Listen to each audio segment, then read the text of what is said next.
Welcome to the Lyster Health Talks podcast. Each month, listen in as the team focuses their discussion on relevant, relatable health content that empowers your health and the readiness of the force. In today's show, our behavioral health team is taking over the show with special guest Lieutenant Colonel Adam Keller holding the reins as our host. We often focus on physical health, eating well, exercising, getting enough sleep, and those are so important. But truly thriving means paying attention to our mental and emotional well-being too. So today is a great day to check in with ourselves. Let's get started. Hey everyone, and welcome to Lyster Health Talks. Today's episode is about how focusing on self-care can lead to a huge boost in your mental well-being.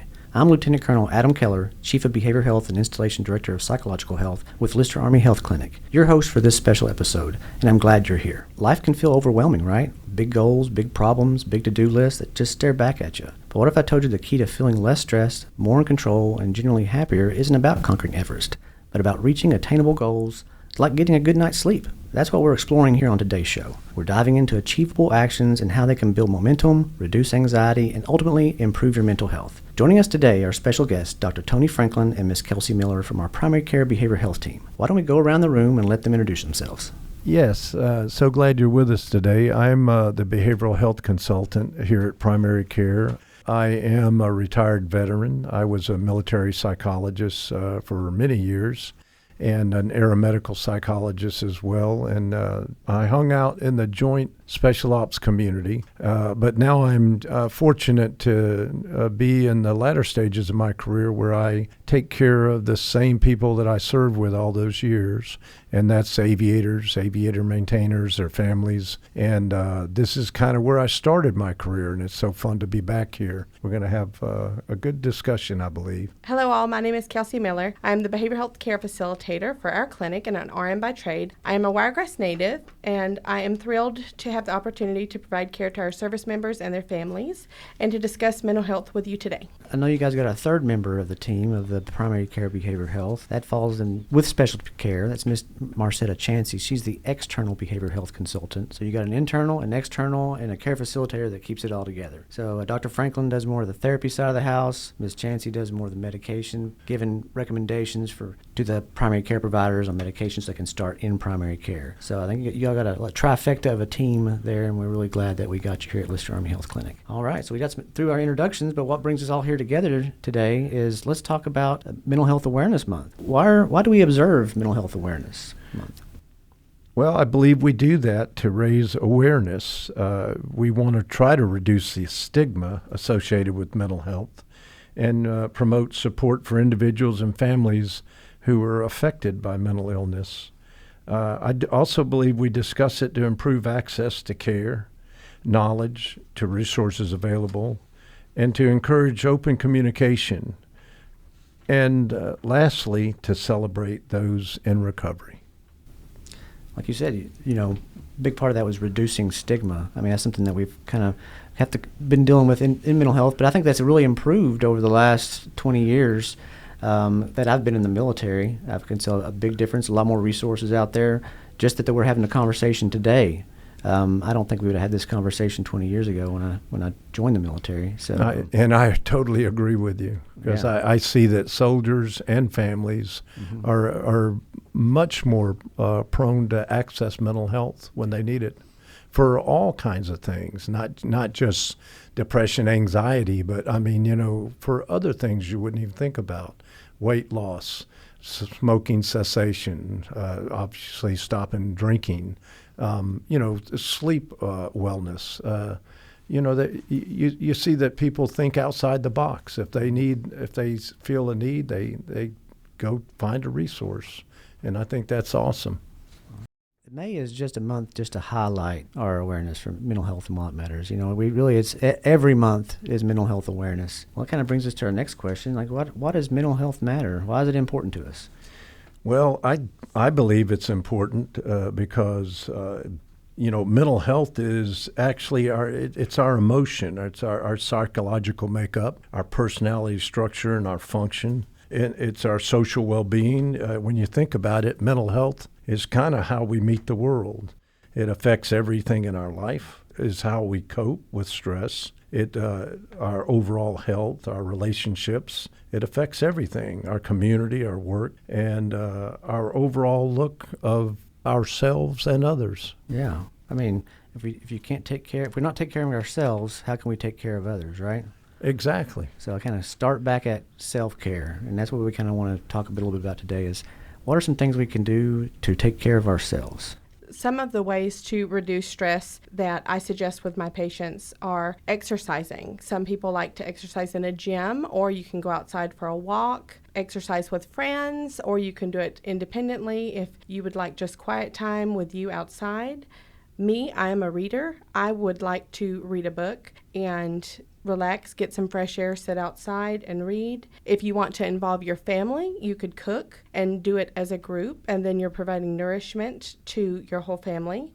And those are some excellent ideas. And you know, it is an individualistic thing. What works for one person may not work for another. I mean, what works for me is I have passions. You know, I have things I like to do. I love fishing, pier fishing to be exact. I like going to the beach. I like being outdoors. I love my puppy dogs. When I come home, that is the thing that really absolutely puts me right back where I need to be, is when I open my door and I have 4 dogs that come to me and act like they haven't seen me for about a year. And they're always so excited. They're the loves of my life. That's what I do. But there's some things that I would add, not just to the individualistic things that people know that, you know, to reduce stress, but there are physical things that we cannot ignore. And I find that in my trade, I encounter it all the time. People that don't get proper sleep. They stay up too late, get up too early. They nap when they get home from work, and then they can't fall asleep till 1:30 at night. People that don't eat properly or eat the wrong things. People that don't hydrate. Those are just a few things that if you have out of sync are going to make it very difficult for you to get through even the most unstressful days. And the stressful days, there's no way you could sustain what you need to do if you don't take care of yourself. You know, sleep, eat, drink. It has to be important to you, and it has to be done right every day, every night, or else things are going to seem a lot harder than they should be. I think when it comes to self-care, sometimes it's hard for people to take care of themselves. I mean, they're like they're workaholics, or they're taking care of others, and a lot of that is just making yourself accountable. And you might have to do that by setting goals, even if it's the smallest goal.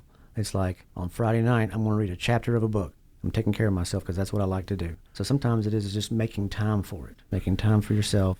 That's an excellent point. And here's what I hear all the time when I tell some people, like, well, you like going to the gym, you love swimming, you like going to the beach, you haven't done any of that lately. And when you raise that issue with them, they say, I don't have time. I just am too busy. Oh, and guess what? I mean, we call that a cop-out. You got to make time. Leisure is very underrated. It should be overrated because it's important to you. Leisure time makes work and other things tolerable. And without that, it becomes very difficult. And I think one of the best things we can do to take care of ourselves is getting a good night's sleep. Exactly. So what are some tips we can do to get a good night's sleep, and what are some things that could happen if we don't get a good night's sleep? Here's the thing that I would say. Very simple rules you can follow. Napping is an absolute detriment to proper sleep. Now, you may get sleep, it's not going to be quality sleep. So people that kind of get off work and say, boy, I'm going to get me a couple hours, 2-3 hours sleep before dinner, and then I'll get up and make dinner. They're replacing the demand for sleep. And when they try to go to bed at 10:30, they're not going to be falling asleep. They're going to be staying up later. So I would first say no napping. The other thing is to develop routines. So when you are ready to go to sleep, you're basically signaling your brain, your body, your the whole makeup of who you are is getting ready to go to sleep. And so those routines can be individualistic, but the idea is that you do the same thing every night, and that signals your body to get ready for sleep. So when you lay down in that bed, generally you'll fall asleep within 5 or 10 minutes. The next thing I would say is when you have those nights where you do lay down and you're still tossing and turning after about 15 or 20 minutes, get out of bed, go do something. Your body is not ready to go to sleep. Your brain's not ready to turn off. Go do some things that that you'd like to get done. Getting ready for tomorrow, taking care of things, doing household chores. And when your body gets tired, it'll signal you. You'll start kind of drifting off. If you're sitting there watching TV, you'll notice that you're tired, and that's the time to go lay down. A lot of things are environmental with sleep. A very comfortable bed. Cooler temperatures promote sleep. Warmer temperatures keep you awake or make you wake up during the night. And then configuring your room is another thing. A darker room's better for sleep. You might have a small night light, but the idea is you want something to be dark, you want it to be quiet. Those are some things can help you develop better sleep patterns. And the last thing I'll say is it should be the same. One thing that people do is they sleep different for work, they sleep different for the weekends. Your sleep should be the same all 7 days. Now, I understand people out there saying, well, I work shift work, everything's different. Yes, that makes it much more difficult, and those are harder things to solve. But when you can, your sleep should be routine. It should be the same every single night. And you'll find that it promotes better sleep, more quality sleep. So like the big points there, big thing is routine, and you want cool, calm, and quiet in the room. Exactly. You got to set yourself up for success, right? That's it. All right. So I think those are two big takeaways there. Talking about how not getting enough sleep can kind of lead to having mental health problems. I say the majority of my patients, when they initially come to me, have a problem with their sleep, in addition to whether they're dealing with depression or anxiety or some past trauma.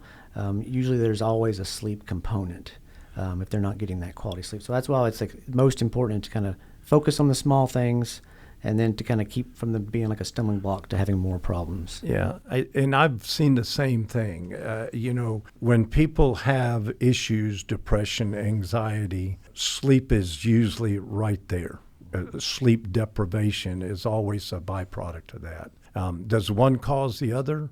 I don't know. We could argue that, which came first, the chicken or the egg. But the idea is they are correlated, and it's something to think about. So if we improve, if we get a handle on anxiety, sleep improves. If I get a handle on sleep, my anxiety improves. Depression improves. It's the same thing. They kind of live in the same camp. What are some signs that a patient may have that they might need to come talk to you, that there might be some things they could work on? Just some warning signs to say, hey, maybe I should find somebody to talk about it. Well, a lot of what I see with my patients is they've had eating or sleep habit changes. They tend to withdraw from family or friends. They change hobbies or aren't putting any time into their hobbies. They have a decrease in energy level. They might have new pains and aches. Addictive habits will be more prevalent. They go through feelings of hopelessness, withdrawal, and numbness. They fluctuate mood swings, whether that be confusion, anger, being scared, having feelings of worry. They might hear voices. Some people have the inability to move past memories or thoughts that they have gone through or trauma. And I would add to that, Kelsey, that one of the things I see is when they're just not relating to people how they normally used to, like they're shorter, they're quicker to anger, they're seeing impulsive things that they ordinarily would never do. They snap on their children, they snap on their husband, a husband snaps on a wife. So the idea is that they know. I think any force that's equalized will know when it's out of balance. And that's what I notice a lot of times is people are coming to me saying, I think something's not right. I don't know what it is, but it's not right. And I think a lot of that we get from like our friends and family. They'll call us out. Exactly. Like, hey, what's happened? I've not seen you react like that. Yeah. So, and oftentimes it'll happen at home first before it starts, impacting you at work. Yeah. And I tell you, going back to my olden days when I was in the special ops community, deploying a lot. I mean, we're going, we're coming. We were exposed to a lot of things. Sometimes things did not end well. And when you come home with all that from deployments, you are, you don't notice it yourself. But when I would have my wife tell me point blank, you've got to do something about your anger, that makes you stop. That's me. I'm a psychologist. I should be all wrapped tight. I should have it all together. But guess what? No, we're all human beings. And when somebody tells you, I have my own children saying, what are you doing, Dad? Why did you say that? Why would you do that? I mean, that makes you step back and go, well, why would I do that? And when you recognize it, then you have to face that, wow, I've met the enemy and he or I. So you got to go talk to somebody. And that's the perfect time to seek out help. At any level you can, find a resource and seek out help. And we have, some of our patients are service members. They'll wait to the last couple of years in the military to actually start coping with some things they've been bothered with. And we wish that we could see those patients earlier so they could have a more fulfilling life. But we want to also make sure that they're ready for that next step to transition out of the Army. So I think that kind of breaking down the barriers of the stigma, get people in earlier so we can kind of help you out, enjoy your life. I think that's one of the things that we see pretty common. It's difficult in the aviation community with behavioral health stigma and impact to flight status. So I think that's a problem that some folks, they fear. But I don't think that's nothing to really, I mean, at your all's level, just to have something to talk to. Is that going to impact them at all? No, people that come see us, we're generally trying to take care of smaller issues. And if anything is really a bigger mental health concern, of course, we're going to, refer that to, especially behavioral health, or we're going to refer that to maybe an outside provider so they can be seen more frequently for a longer period of time. Generally, what we do is we see people for a shorter period of time. They come about every couple of weeks. That might be a 30-minute visit.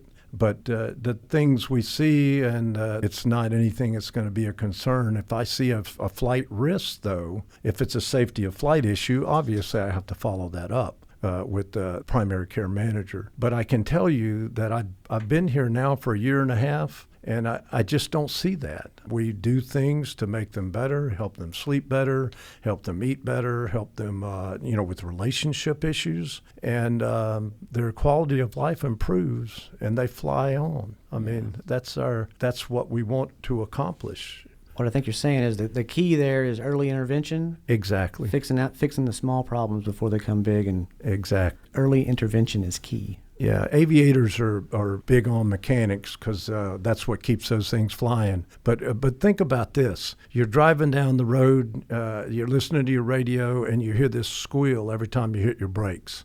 The smart person will go right to their mechanic and say, I think I got a brake issue because you're down to where that warning is, and it's going off.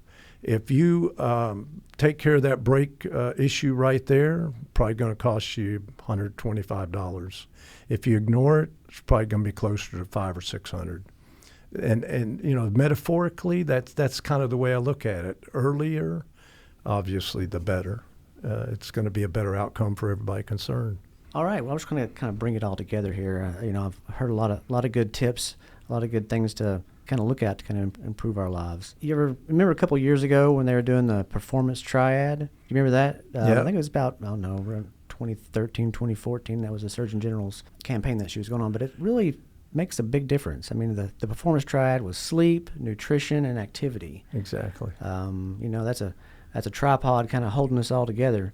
And one of those legs of that tripod fall, and you're going to come tumbling down. So it's a good defining balance in everything you do. Balance in making sure you're a good, healthy diet, balance with your sleep. But some resources out there that can help us to find balance if we're off kilter. Primary care behavioral health, where you all work, that's one resource, but there's a plethora of resources that are available to us. We got the Armed Forces Wellness Center. We got military family life counselors all across post. Our chaplain, our unit ministry teams and chaplains, I mean, they make a big impact on post. And if people are apprehensive about seeking care on post, we have Military One Source. There's other resources off post. Bottom line is, we just, wherever you're seeking resources, we just want you to find a resource to kind of help you be a better version of yourself. And don't be afraid to help others. If you see something, say something to others. If you see somebody have a bad day, something's off, help them out. You say, take care of ourselves, and we want to take care of others. One of the questions some of our listeners might have is referrals. So do we need referrals to see Dr. Franklin? No, in order to get an appointment with Dr. Franklin, it does not require a referral. You can either self-refer yourself on the portal, or you could call into the clinic and we could get you set up to have an appointment with him. And if you were looking to be staffed with me, I also do not require a referral. Normally the primary care managers will just reach out to me. And that's the same with most of our resources. They don't have to have somebody else helping them make that appointment. They can do it themselves. We can also take referrals from our providers to kind of do that warm handoff. We do it with our primary care providers, but anybody can come into the behavioral health clinic, and we use a targeted care model to kind of make sure that they're getting the appropriate resource at the appropriate time. So you don't want to elevate a problem that can be handled at the lowest level. We don't want to bring more anxiety to folks. We want to make sure that they're getting the right place at the right time.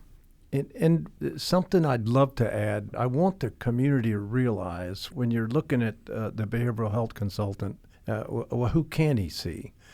I see everybody. If you come in primary care, I can see you. I see 2-year-olds. I see infinity and beyond in age.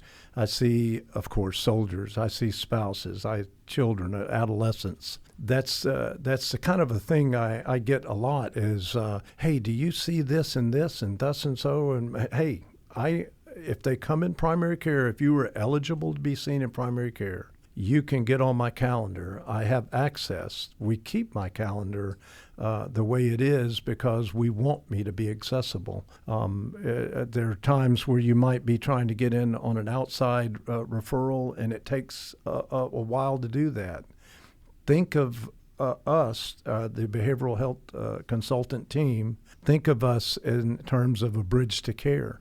You might not stay with us, but you could start with us, or we could help carry you until you can get in on that outside referral. If you do need help, we're here for that. And even in specialty care, behavioral health, we do offer, in the behavioral health clinic, we have a couple other resources. We have substance use disorder clinical care, so any problems with addiction, and also a psychiatry services. Both of those services are open to our other beneficiaries, retirees, not just service members. So we have the first of right refusal. If we have the ability to put on other beneficiaries other than service members in those two categories, we will do it. So it's just good to have another resource because in the network, there can be a wait to get access to care. So we want to make sure that we're doing everything we can to make sure that our patients have the quickest access to care. I do have something else I want to share with you today, and it's in the way of a gift to you. And it's something that I stumbled upon. I had an old college professor, and he used to say something when we were in group and somebody would bring up something that was earth-shattering, and we're wanting some feedback on it. And he would tell them this. This is what he would say. He said, well, I just want to tell you that this too shall pass. Now, everybody's heard that. We've all heard that phrase. But it was the second part of what he said that always stuck with me. And this is what he would tell them. This too shall pass. So decide right now how much time you want to spend on it. That really, when you think about it, there's some very important words in there. Time and spend. Now, we know spend is money. We spend money.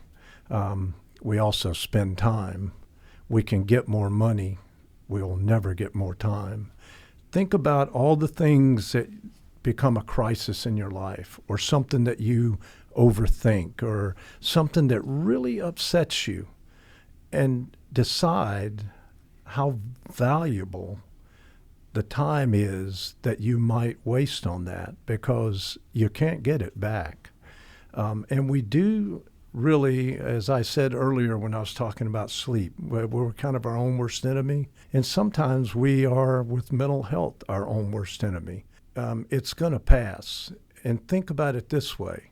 In 5 years, that moment that you spent so much time on and wasted and severed relationships and whatever might have happened, hurt maybe a child's feelings, embarrassed your wife, alienated your husband, whatever happened, in 5 years you won't remember that moment.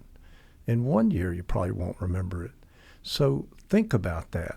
Think about how you spend your time, what your internal dialogue does to you. Because I tell people all the time, I say, well, you talked yourself into it, so now you know that you have the strength and the courage to talk yourself out of it. It's just something to think about. Thank you so much, Dr. Franklin and Ms. Miller, for y'all being here today. It's been a pleasure. It's been a great topic. It's been a needed discussion, and looking forward to speaking with you all in the future. Oh, it was awesome. Thank you so much. Yep, thank you. And that's all for this episode of Lyster Health Talks. Thank you for listening, and remember to be kind to yourself, focus on self-care, and celebrate every step forward. Thanks for listening. The Lyster Health Talks podcast is produced by the Lyster Army Health Clinic Public Affairs Office at Fort Novacell. You can catch all of our episodes on your favorite streaming platforms. Stay healthy, Fort Novacell.